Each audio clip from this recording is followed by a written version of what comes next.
development to us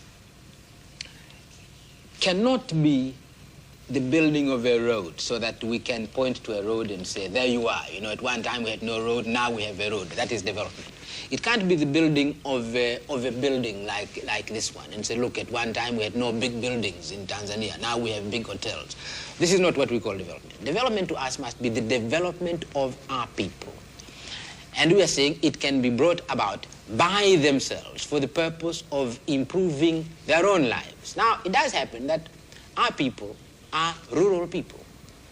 If development means developing our people by themselves so that they can improve their own lives, well, their lives as peasants.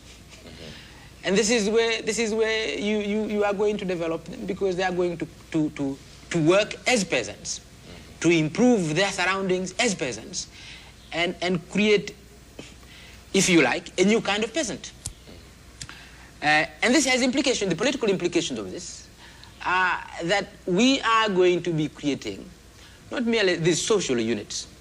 These are not simply going to be social units. These are going to be also self-governing units, to the extent to which they will control those affairs which affect their own lives as producers. Should Tanzania develop a viable middle class?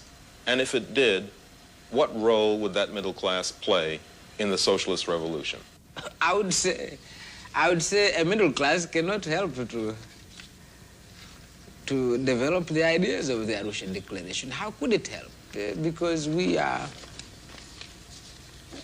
saying specifically in the Arusha Declaration that we are not going to build classes. We are against the idea of building classes. So a middle class, what is the idea of a middle class? A middle class between what classes? What class are we going to have on top, and what class are we going to have at the bottom, where we are going to have this middle class in between?